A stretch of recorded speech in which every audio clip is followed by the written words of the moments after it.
Alaikum salam, how are you? Yeah, yeah, we're waiting for you to recite Quran for us, inshallah.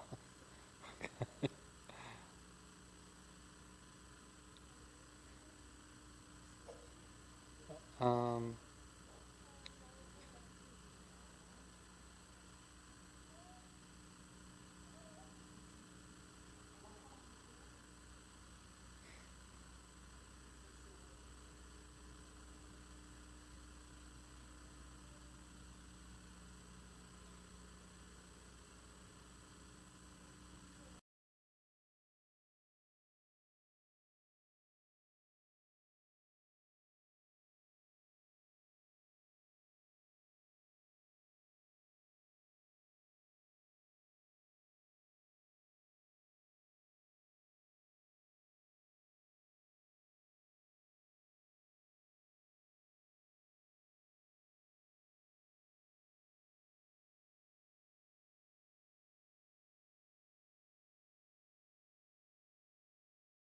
45, 20, and 21.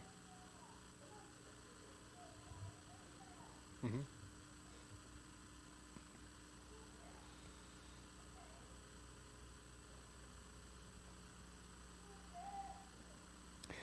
اللهم صل على محمد وآل محمد. اللهم صل على محمد. أعوذ بالله من الشيطان الرجيم. بسم الله الرحمن الرحيم. أم حسب الذين اجترحوا السيئات أن نجعلهم كالذين آمنوا وعملوا الصالحات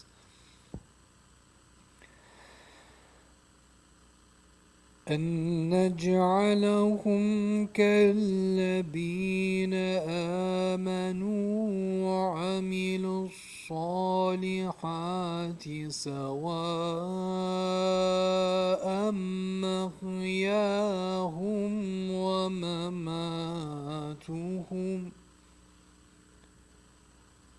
ساء ما يحكمون.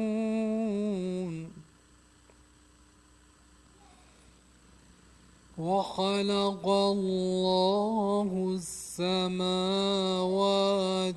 والأرض بالحق ولتجزى كل نفس وخلق الله السماوات والأرض بالحق ولتجزى كل نفس بما كسبت وهم لا يظلمون. صدق الله العلي العظيم. اللهم صل على محمد وآل محمد. جزاك الله. أعوذ بالله من الشيطان الرجيم. بسم الله الرحمن الرحيم. Let's begin with salawat ala Muhammad wa ali Muhammad. Allahumma salli ala Muhammad wa ali Muhammad. Okay, welcome to class number 4. The spiritual reminder that we have for today is a very powerful one. It's a simple but powerful message. So it's inspired by a hadith which is narrated from our 6th Imam alayhi salam, where he says that Prophet Musa, Nabi Musa, the son of Imran, said, "My Lord, which act is most worthy to you?" And he said, "Love of children, for I have created them upon my tawheed. And if I were to cause them to die, I will enter them into my garden with my mercy." So if you look into this tradition and you ask this question that, okay, well, if I'm looking for spirituality, if I'm looking to get closer to God, then what is it that would take me like closest to God? Because Allah says in the Quran, He says He's looking for the person who has ahsanu amala, the best of deeds. Allah doesn't say in the Quran He's looking for that person who does the most deeds. It's the best of deeds. So one of the best things has to do with children. and not just children, but loving children. Loving children isn't just an emotion, it's something which is shown in practice. So one of our scholars, when he's talking about the connection between children and spirituality, he says something which is very profound. He says, children are the manifestation of God's mercy. Right? He's not just saying it like he's not trying to just like speak poetic here. He's basing it on hadith, right? That there's a connection here between children and God's mercy. Tending to them causes His mercy to flow down, because it's the best of deeds in front of God. Mothers who, on account of their children, aren't able to achieve their own personal aspirations should know that every moment they live in difficulty tending to their children, they have attracted Allah's special attention and grace. So when it comes to, we have our aspirations, and sometimes we ask ourselves, we're like, okay, well, that thing is really important for me. It's what I have to achieve. And then life hits us with something, right? And then we recalibrate and we say, well, wait a minute, maybe the thing that I was aspiring for was actually short-sighted. I can get to something which is much more lofty, but in a different way than what I had intended. So this is one of those cases where it often strikes people who, once they have children, it's like, wait a minute, what is my goal here? Some, due to the excuse of the mental and spiritual toll of life's difficulties, become distant from their children. Right? We see this sometimes, that people are just kind of like, they're just slaving through it, and maybe there's some tension at home, so they become distant from their children, unaware that in order to bear such difficulties, they should become closer to them. This goes along with something that I mentioned a few weeks ago, where I said that sometimes people, like, they're looking to get spirituality, so they're waiting to like escape from their child. Like, give me some time away from them, which is not a bad thing. It's not like that you have to always spend 24/7 with a child, but it's when we're with our children, when we're tending to them, that is where we can maximize. That's where we can get a lot from Allah.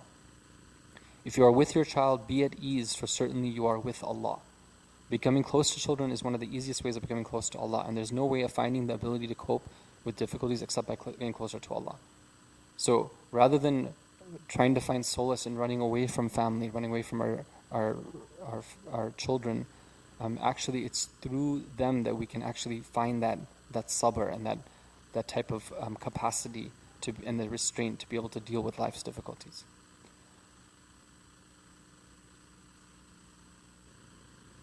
Through them we can get sakina, exactly. So there's the hadith which also mentioned that through our children we can get sakina.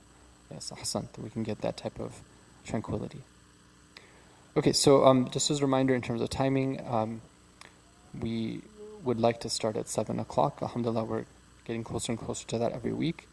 And we go for about 50 minutes, and then we have Q&A. And you can join the Google Classroom. And for those of you who aren't aware, we do have we post homework on a weekly basis, and the request is for those of you who are taking the class with homework, that try to do it on a timely basis. That's the way that it's going to be most beneficial to you, as opposed to just waiting to the end and kind of racking up till the end and then trying to work through it. I've seen that those of you who are doing the homework, you're really getting a chance to think about the material. Otherwise, it's a lot more difficult to do that. And when you write down your thoughts, you yourself are learning in the process. I'm seeing this continuously. And today we're going to see some really interesting examples from the homeworks of how they were able to reflect on what we were talking about in the sessions. And at the end, those students who finish the course will get a certificate. I sent out the certificates for the students who finished the homework from last term, so you should have gotten one. If you didn't get one, definitely let me know. Okay, so we've done 3 classes, and today's the 4th one on the topic of freedom and independence and dignity, and then there's 4 more after this, inshallah. So just to review, in class number 1, we talked about 4 ways of acknowledging the God-given dignity of our children. We meet them at where they're meant to reach to, not that we meet them at what they're acting at or behaving at the moment. And some of the ways we do that verbally is calling them with respect, saying salam to them when we make requests from them, we request with respect, and when they request something from us, we respond to that with respect. I found it very interesting in your homework that the different students, they tried all different 4 ways, and everyone had their own area where they felt that they could improve on. I thought that everyone would focus on 1 or 2 of them, but people were working on all 4 of them. So this was really interesting.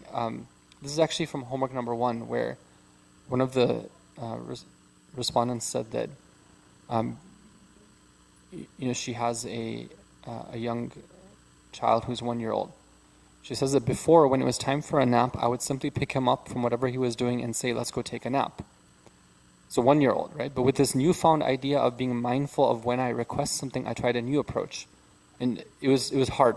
It was hard for her when she would do this. So now, when it was time for his nap, instead of picking him up, I began instead signaling to him it was nap time by singing him a song. I was really shocked when, by doing this, instead of crying, he simply stopped playing with his toy, actually began laughing, and excitedly ran towards his room. There was no struggle in putting on his sleep sack either. I thought this was just a fluke, but I kept doing it, and now it's become our new routine. I realized this gives him the agency to make the decision to transition on his own. So you see that thing about choice, right? Rather than saying, okay, you have to go right now, no matter what you're doing. It's like, I'm telling you subtly, now you make the decision, right? And just a small thing, right? But now he has that agency. And if he's in the middle of something, he'll wait a few seconds, stop what he's doing, and then make his way over when he is ready. SubhanAllah, I'm astonished at how much even a 1 year old can understand, and how much more they work with you when they are given the dignity they deserve. It's not always easy to realize you're impeding on your child's God-given karama, but I'm seeing how being mindful of it, even in the smallest of ways, has great impacts on my child's behavior and our overall relationship dynamic. So I thought those were pretty cool. I don't know about you guys.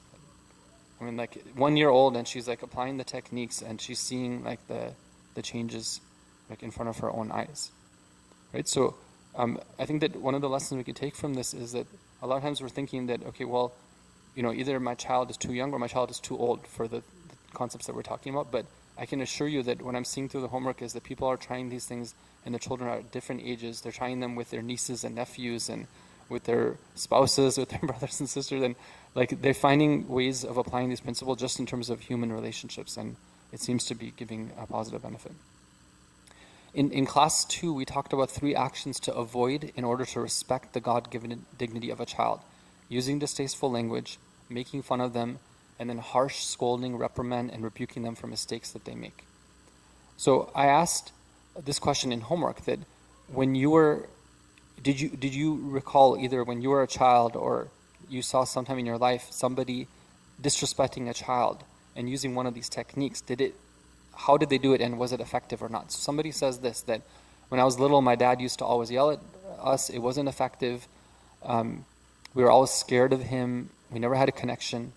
We really felt we weren't of importance to him, which affected us deeply. So bottom line, scolding and harsh words never are a good way to raise a child, because that will keep them distant from the parent. I guess that is something I learned in life not to do, because I know the consequences of it, even for the long run. And you know what's interesting is that some people would say that, like, a parent might think that, like, I'm so much better of a parent than this other guy or this other woman. Why? Because I'm really aware of what my kids are doing. Like, I interact with them a lot. So like when I scold them or when I yell at them, like, it's actually a way of showing that I really care about what they're doing. So I'm involved in their lives. But you can see here that this student is saying that because of this yelling, we actually felt that we weren't of any importance to him. So exactly the opposite is being conveyed to these children, because of the technique not being the right technique, which is super important.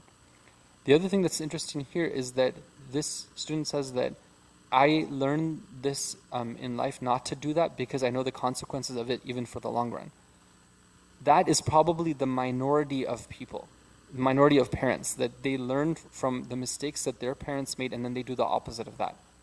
The majority would apply the same techniques as their parents did, because these type of things we tend to do without thinking, right? We tend to not go to classes for these things. We tend not to reflect on our own practice, right? It takes some realization, understanding to realize that, okay, well, these things are embedded in me. Unless I identify each one of them and really examine it, then I'm not really going to, I might just by default do the same thing. Okay, and there's examples of them. Maybe we can talk about them if we get a chance. Okay, number 2, my father got mad at something I did and went off on me in front of everyone and sent me to my room. So there was like a mehmani, like a type of, gathering with guests, and then this is what happened. So he sent him to the room like when there was a gathering. I remember crying and cursing at him, thinking how much I hated him and what he did to me and how he was towards me. So this type of, resentment that's developed. That was the hadith that we read from Imam Ali alayhi salam. This is super interesting, this example. Okay, so this is somebody who's thinking about this, that we want to avoid using distasteful language, making fun of them, or harsh scolding, reprimand, and rebuking them for mistakes that they make. So this is one of the students who has a younger child. So she says that when he has a rather smelly diaper, this is what we used to do. We used to hold our nose and say, "You stinky" to him. Right? It's a very common thing that you tell off a child for like being like stinky, right? But if you think about it, so this is what this student is thinking about. Like, it's like, well, wait a minute, like, it's not the child's fault. They're just doing their thing, right? Like, I mean, So why would you want to address them like that? So we made an agreement amongst ourselves, like between her and her husband, that while we don't mean to, this is not treating our son with the God-given honor and dignity he deserves. So instead of doing this, when we notice he has a stinky diaper, we decided not to comment on it, but to simply go and change him without any commentary. It's a pretty common thing, right? Like this thing of like, I don't know, these comments that people make. It's like, or I mean, I'm sure there's similar things like when it comes to a child, like doing what they have to do, like feeding or crying when they're tired, right? Or crying when they're sleepy, or throwing a tantrum when they don't have enough food. Well, it's not their fault, right? I mean, this is like their body reacting to like lack of sufficient nutrients and minerals in their bodies. So why are we scolding them for that? Okay, and again, this was really interesting. That catch yourself if you find that you're employing any of these techniques, replace it with another technique. So this student says that I believe some of us suffer from generational trauma. We've been disciplined incorrectly and sometimes resort to these incorrect methods because that's what we lived and learned. Recently, I was triggered by my daughter's lack of organization and started to scold her harshly. I could see her recoil and caught myself. I gave her a big hug, lowered my voice, and gently explained why I was upset, and helped her identify some ways that she could better organize her things to avoid another similar situation in the future. She hugged and kissed me back, and I could immediately tell that the second method was so much more effective and felt so much better for both of us, alhamdulillah. So it doesn't take a long time to figure out that these techniques are, like, you can see them having that effect right away, right? Like, she was raised in a way where she would have been criticized for the lack of organization. Like, one of the students said this, it was quite shocking. They said that when they were in like 4th grade, they got bad grades. So the punishment that they got from their parents was that for the whole summer they weren't allowed to read any books, and they weren't allowed to hang out with their friends or something else, right? Like those type of harsh techniques, right? They have ramifications. Like, they result in something changing in that child. But here, this student is saying that, well, when I took this other approach, I'm seeing it, I'm fighting that generational thing that I've inherited. It's part of my DNA, that this is the way I deal with children. I'm fighting that, I'm doing the other thing, I'm seeing the effects of it. Okay, and then from class number 3, we talked about nonverbal ways of acknowledging a child's dignity, paying the right amount of attention to them, and seeking their permission when utilizing their things. And we also talked about video games, because that came up as part of the finishing the discussion about what not to do. Okay, so tonight we talk about dignity and independence, and this is a super important topic when it comes to raising children. If I were to ask all of you, should we give our children freedom, or should we be giving them instructions on what to do and what not to do? I think all of you would say that, well, it should be a balance between them. Right? I mean, that's pretty obvious, right?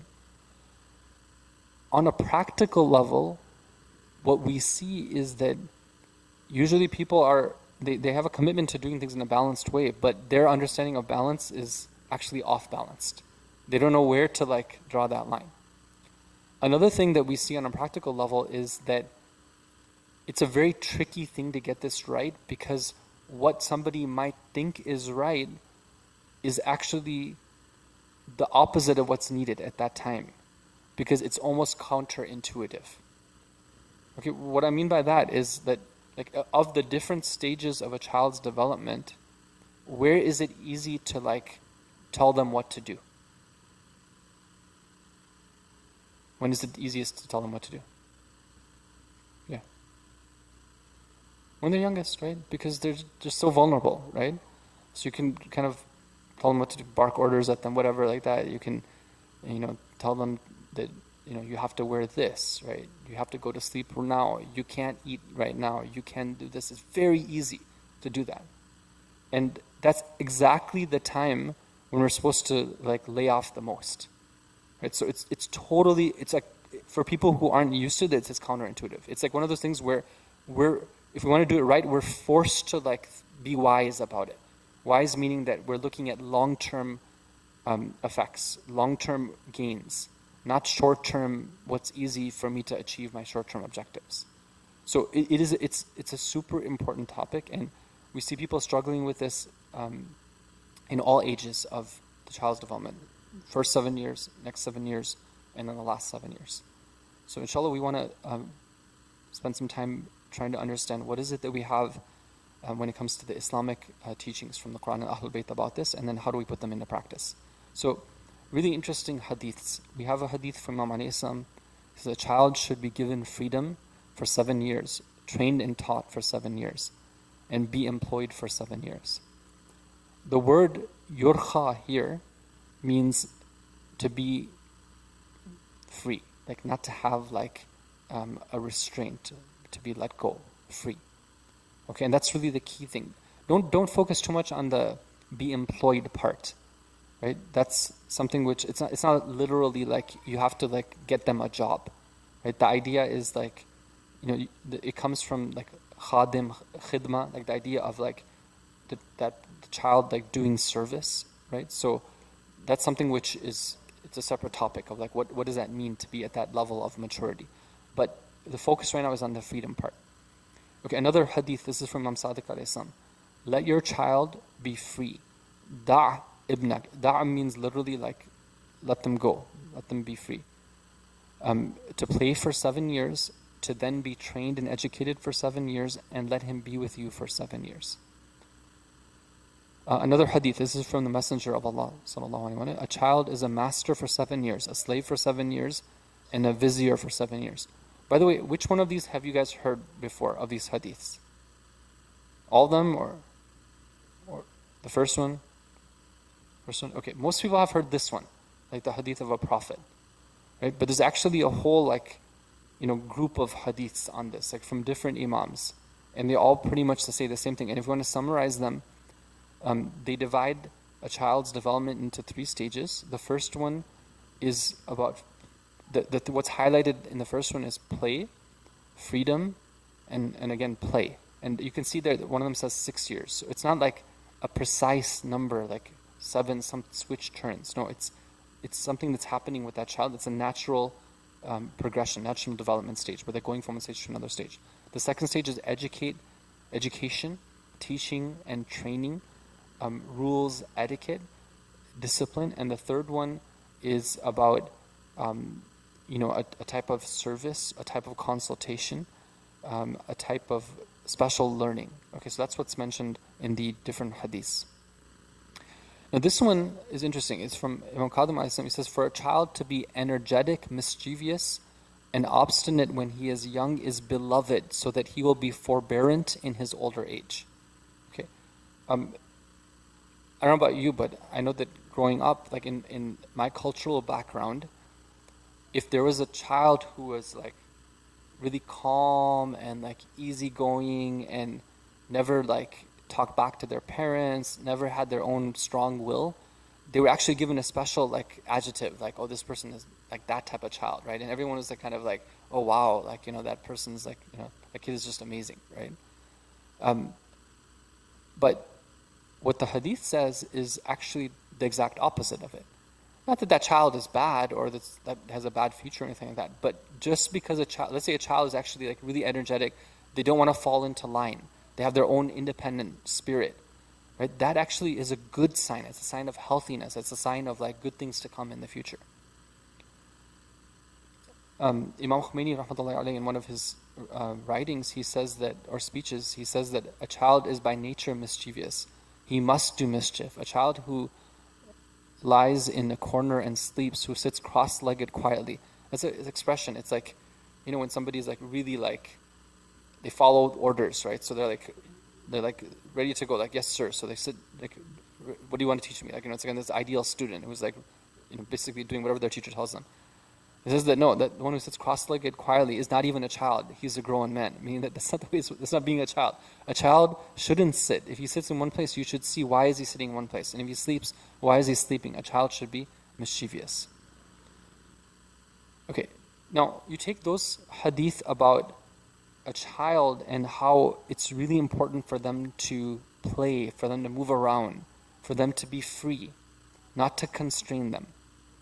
And then you go to this topic of karama, that what does it mean to be a dignified person? That's been like a focus of our classes for this whole term, right? And even at the end of last term. Like, how do you raise a child acknowledging that they have God-given dignity? And what do you want them to aspire to? So here we're told in this hadith that a dignified person is one who, when they are in need of you, they do not become a burden. And when you become needy of them, they take care of your needs. And for a person who lacks dignity, when they are needy of you, they put you through difficulty. And when you are needy of them, they trouble you. Now, there are parents who actually take this hadith and reverse it when it comes to the way that they're raising their children. They're actually, through their techniques, they're raising children who, when they're in need of their parents, they put them through difficulty, and when the parents ask them for help, they trouble them. The children actually trouble. They're like, why should I help you? Right? The children expect the parents are going to help them, and they need their parents to help them for everything, and they're not going to help their parents. Whereas what Islam teaches us is that you're trying to aspire to this point where the child has this thing within where they would not want to become a burden on anyone, including their parents. They would actually be happy to take care of other people's needs out of that sense of dignity that they have inside of them. So let's put this together and summarize here. So play, what's the emphasis on play? Is it just play for the sake of play? You can see in the hadiths that it's play as an act of freedom and independence. Like that type of playing that children used to do, not the one where they're stuck in front of a screen and they're doing exactly what, you know, DreamWorks or Microsoft or, you know, whatever these, you know, big video game companies, and I don't know what all the names, but what they want them to do. No, it's not about that. It's about a child doing what they want to do. That's what play was always about. They can go from one thing to another. They can, you know, use their imagination. They can, you know, make a mess, right? That's what playing, you know, typically, traditionally has all been about. So play, when it's done in its true sense, is an act of freedom and independence. When the hadith says being a master, it means that the child has freedom and independence. It's talking about the same idea. The child is not subject to a whole bunch of curtailing of independence, of rules, and told you can't do this, you can't do this.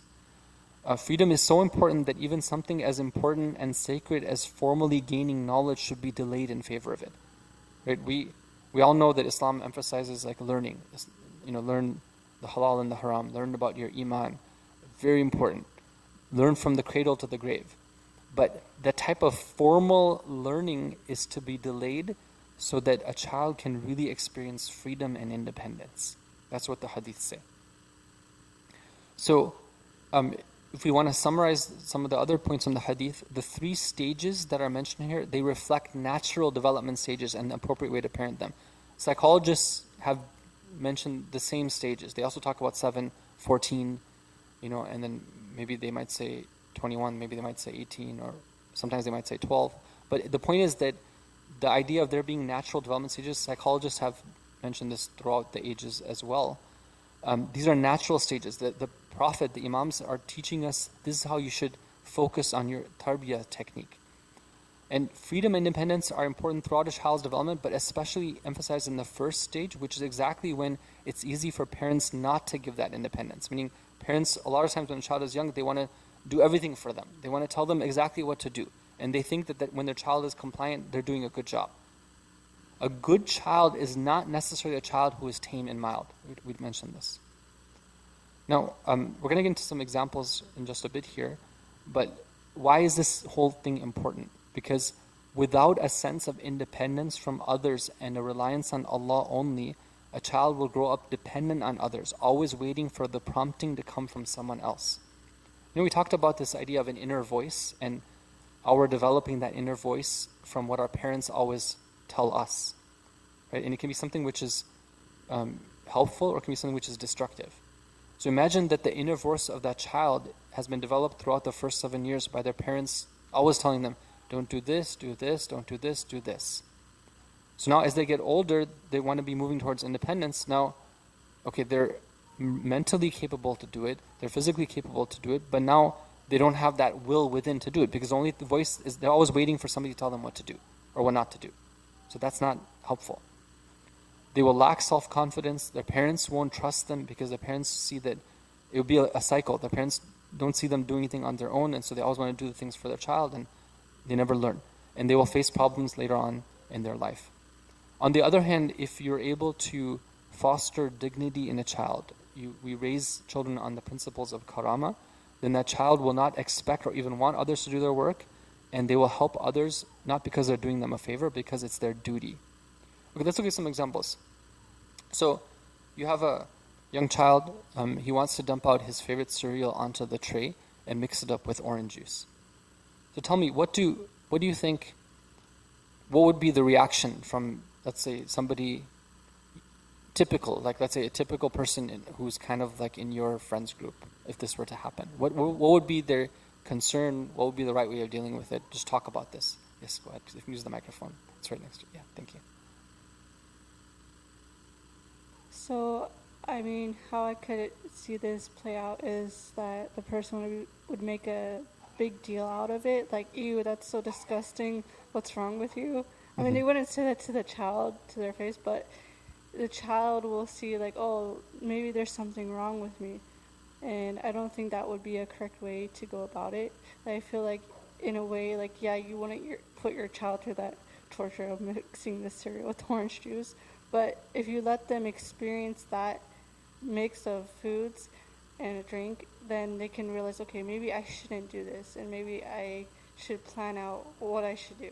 And, you know, it just teaches them, like, what to do and not to do in small things. Thank you. So, one of the things that is that the adult in the room might think of it as being gross. Okay, is there anything that the adult in the room, anything else that the adult in the room might be concerned about that comes to mind? Yes.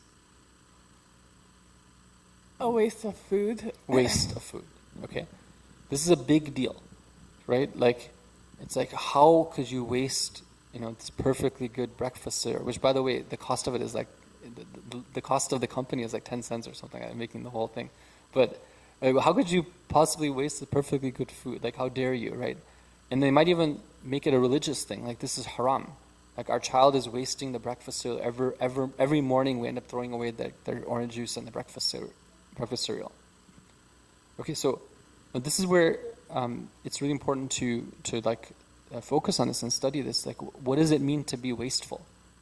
Right? If an adult were to take a perfectly good bowl of cereal and throw it away, or dump it in and make a big mess of it, that's a problem. But this is a child. Right? And a child, like, they have that need to see what happens when this takes place, to learn from that experience, to even maybe if they're old enough to help in the process of cleaning up, so they realize. If they never see that, then, just hearing the warnings of their parents is not going to teach them what this actually entails. So, let's say on the Day of Judgment, we're asked about this, and we let our children do this. We're going to be like, yeah, that was the need of the child. When you're using something according to need, it's not israf. It's not a type of tabdir. Yes. So are you saying that like there's this new thing going on with called baby-led weaning? I don't know if you've heard of it, where they give the child the food and they let them explore it and they eat it. And so it's like it's a big thing. It's like it helps them be not picky and you should do it, blah blah blah. But so one of my concerns as a parent is the waste of food, right? So are you telling me that for things for the benefit of the child, or telling us if it benefits the child and it honors their like dignity and gives them a choice, then wasting food is like okay? It's not wasting it because Oh, it's a intentional. It's for a purpose. It's thought out. It's not going to the extreme. uh-huh. Okay. But Thank I'm not you. familiar with what is it called again? It's called baby-led weaning. They basically give the child the food and let them explore it. So Okay. sometimes that ends up being on the floor or Yeah. their hands are all over it. Yeah. But supposedly it's very beneficial for like them just using all their senses and learning what that food is, and then they learn to like it in that way. So they are using the food, maybe not in the way that you and I would use the food. So, yeah. Yes.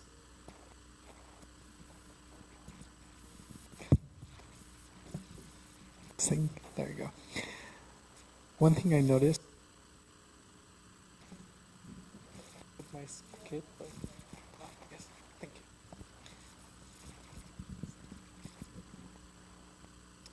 One thing I noticed with the little one that we have was the fact that when he makes this mess, like he's really exploring those, and he's also eating them as well. Like, again, be it the food or, yogurt, like, mixing him with this stuff and doing that. And given the fact that, like, he sees his mom, like, cleaning up the table or something like that with the napkin or what have you, he also grabs it sometimes, and then he mimics it pretty much. He cleans it as well. For me personally, was quite surprising to see that we're kind of letting the kid to be, and trying whatever he wants to. But again, like looking and kind of observing the way that he is playing with the food and eating them, or just even like making a mess pretty much. Kid being a kid, and parent is not really making a big deal out of it, was quite interesting. Yeah. And it takes some like attentiveness, right? Otherwise, first, I mean, it's like, well, what are you doing? Like, why are you going? So, okay. Now he wants to feed applesauce to his shirt. Okay, so same thing, right? It's like, so what happens now? Yeah. Oh, this is like, we're talking about like, how old is your son? Like, 2 years or less. Yeah.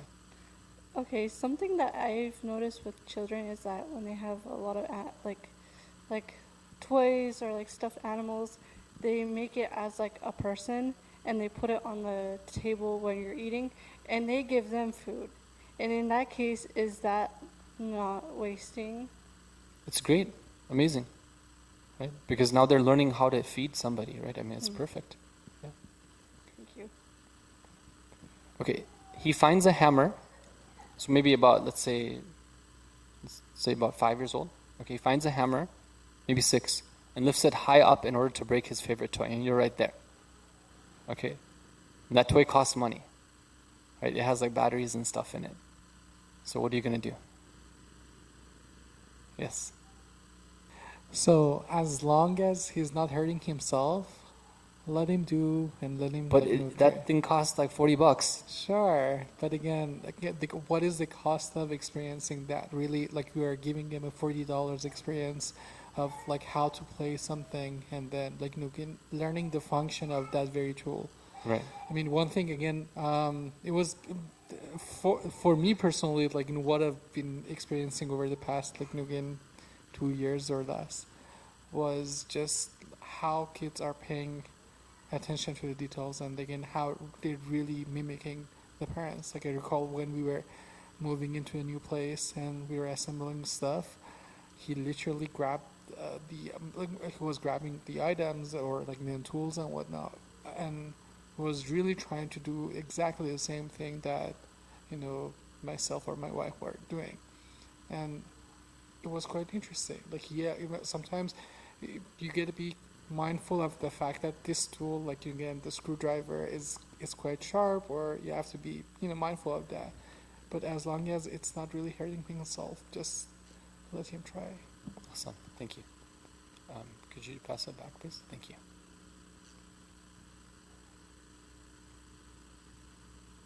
Hello? Okay.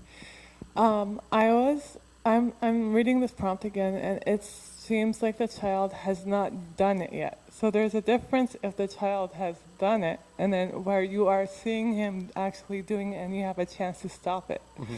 So I feel like in this situation, I would immediately stop him and explain to him that this toy is expensive, and we shouldn't waste. we should take care of our things. And maybe I would give him an alternative. I would get him something else that he can break. If he really has that urge that he wants to use a hammer to break something, I would give him something else to break. Ideally, that's what I would do. If you can pass the microphone back. Thank you.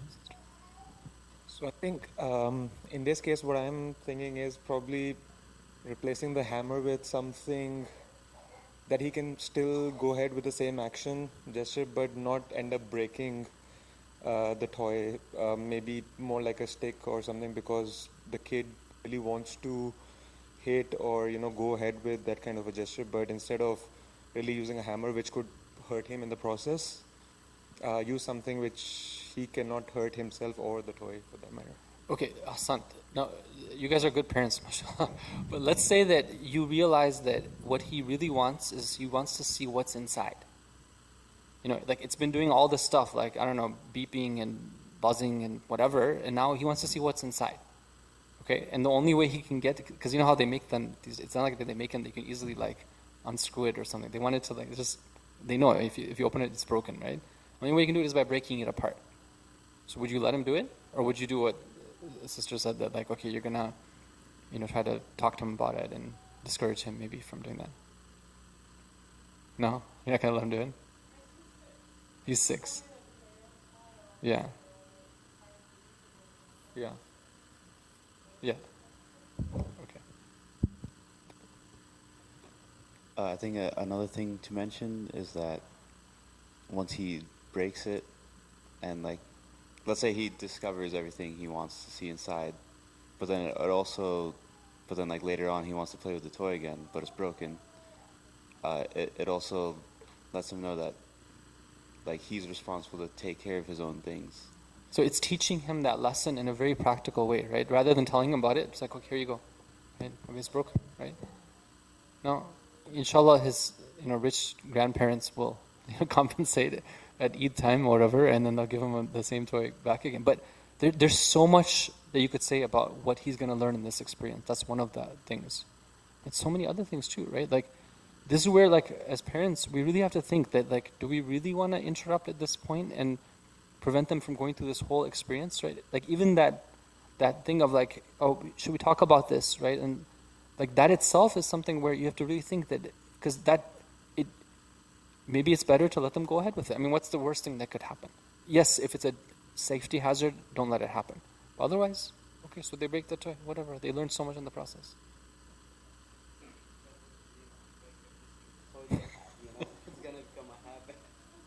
Okay, so they would break every toy they have and become a habit. But once they see that their favorite toy is no longer operating, they might do 1 or 2 more, and then that's it then, right? I mean, after all, like, children do learn. Sometimes it takes them a while, but eventually they're going to learn. Yes? I guess it's tough here in the U.S. because, like my kids, I have 2 kids, and they have tons and tons of toys, And once they start breaking these toys, they just keep on doing it. It's just like when they have a lot of toys, they're not going to appreciate what they have. Yeah. And that's another point. Hassan, thank you for bringing that up. When you have a lot of toys, then you don't appreciate it. And that's the culture here. It's like just, always, like, every time we go to the store, we have to buy a new toy. Like, you've seen this Ryan's Toys thing, right? It's the most ridiculous. Have you seen this? The most ridiculous show ever created in history. Well, maybe not, but it has this, like, really spoiled kid who just, every show he opens up a new toy, He plays with it for like 5 seconds, and he goes to another toy, plays with it for 5 seconds, and then plays another toy. And it's like, the children love to watch it, and parents who are like really, anyway, they like, oh, this is great. My kids love watching this Ryan's Toys, and they just show it, and they keep on. So like he has like the most popular channel in all of YouTube or something is Ryan's Toys, at least up until recently. Now he has his own like toy brand as well too. Excuse Yeah. me. Oh, On YouTube. oh, okay. Is there somebody online? Yeah, go ahead. Yeah. What would be extreme for kids? What would be extreme for kids? In terms of, do you know what the context is? I think the comment comes after the wasting the food, but even in this case, like, what would be the extreme? Let's just say in this case, like, again, we're letting them go, we're letting them waste the food, we're letting them, like, do whatever they want, Yeah. pretty much be the kids, Yeah. yeah, the kid, right? And then to what extreme we can actually let this go, and yeah. So I'm going to talk about the limits of freedom at the very end here, inshallah. So I think that will address that. Okay. Yeah? Yeah.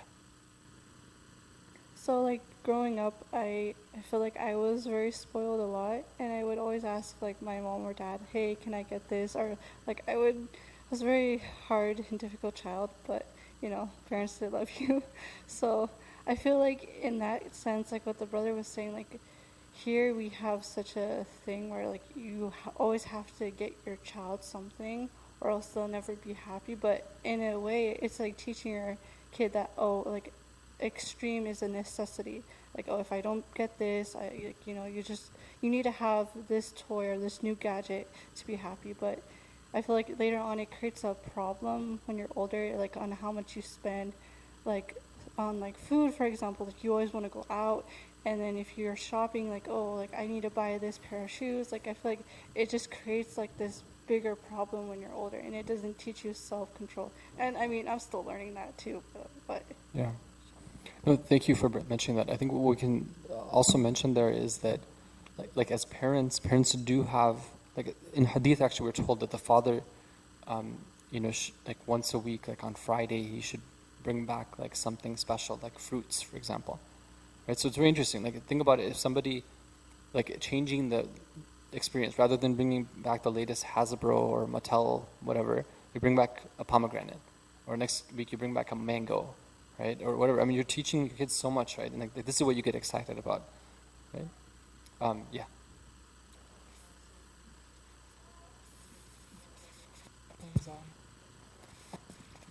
Oh, is it either on or? Is that how it works? Apparently, Oh, okay. so it affects the. So just with what brother mentioned, one thing that we try to explore and experience is just the fact that don't spoil the kid with many toys, and even like change the toys like every often, so they're not pretty much used to the toys, and like they're all of a sudden they're not having a bunch of toys in front of them. And again, the toy is still like is something new that they can play with.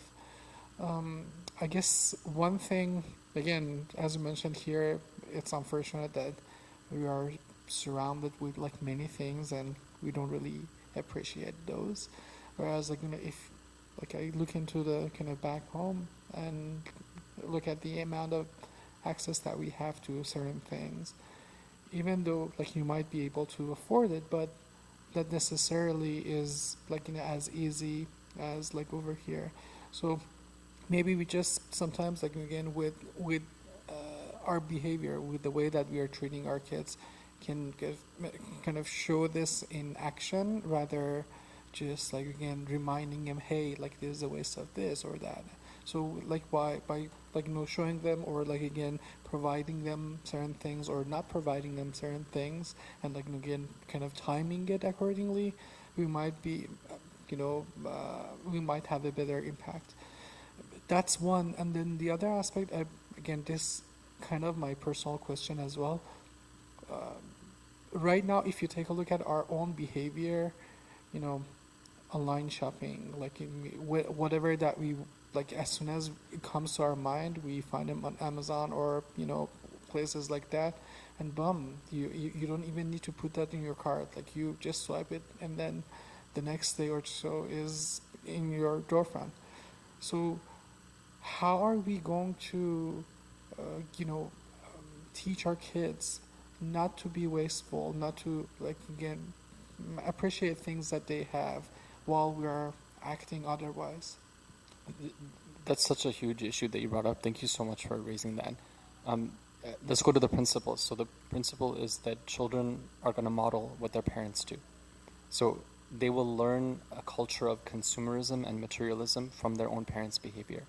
So as a parent, I need to be conscious of this, right? If I'm always, like whatever my heart's desires, I'm always buying that. I have a thing of I accumulate stuff all the time. I'm a pack rat. I'm always, I don't have control over my finances. I don't have like this type of budgeting idea. Right? I'm setting up my child for following the same thing. So this is where like there's certain things that we can do. Like, for example, like, just because you can doesn't mean that you should, right? So let's say that, okay, you could be ordering from Amazon and place that order every day, right? Or you could say that, well, once a week is when we're going to place our Amazon order, for example, and that's it. Or once every 2 weeks, and we have to wait until that time if we want to get our order. Now, you might be like, well, why? It's the same amount of money, right? Either way. But this is where we're teaching ourselves. We're setting this trend for our family that, look, we're not people who are like hungry for the world. We can be patient when it comes to certain things, right? The same thing when it comes to the way that we shop. And I'm telling you this. I'm not very good at practicing this. And these are good things that are bringing up. We can think about this. That when you go shopping, right? Like I remember when I was a kid, it'd be like we go shopping, grocery shopping, like once every week or once every 2 weeks, and that was it. And then if you ran out, then you'd got to deal with it, right? And you wait until the next time. But there's other ways of doing things with Costco and all that where you don't ever feel that sense of like that pinch, right? Anyway, I don't want to get too much into it, but thank you for raising this point. That's so interesting. I actually have something about grandparents right here. Right here, okay. She loves to take out the pots and bowls and make music out of them. We live with my in-laws, meaning the grandparents, and they hate the noise. Right? And they comment on it all the time. And they're always criticizing. They're like, why don't you have control of your kids more? Why don't you're making so much noise, right? So we're actually getting to the end of our time here. But if we can just take maybe a couple comments about this particular scenario, and then we'll jump to the end, which is just one slide about the limits of freedom, and then we'll come back to this. There's a few more examples I wanted to discuss. We'll come back to that next class, inshallah. But any comments about this particular thing? Because this is actually, I'm saying it kind of with a smile on my face, but this can be the source of so much frustration, right? And we hear about this like so many times from people that like it's just like the way that we want to raise our children is very different than the way that our parents kind of expect that children should be raised.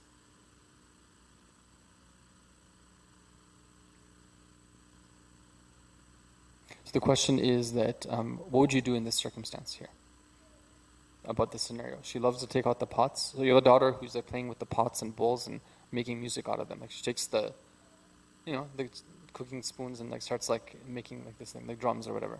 Yeah. Probably will be moving the kid, somewhere that is not causing the disturbance, and then let them play with the, whatever it is. Also, we have another question, or comment. The lady, Sakina says, I think one reason parents would hesitate to let the child break the toy is because they don't want to deal with the tears that comes with the child missing the toy later. But as brother pointed out, I mean, that's within that there's so much value, right? In terms of a practical, like how do you teach your children how to manage disappointments? That's part of life, right? And this is where practically they're learning. But anything about this grandparents thing? Maybe you want to say anything? Yeah.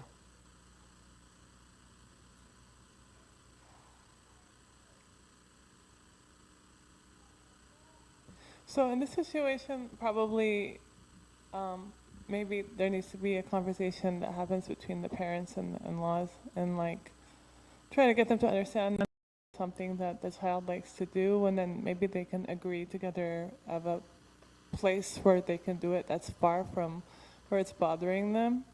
But I know that's easier said than done, because sometimes parents they don't like to listen to their kids. But I just, that's the only situation, or I don't know what other solution I could offer, but that's my best Okay. answer.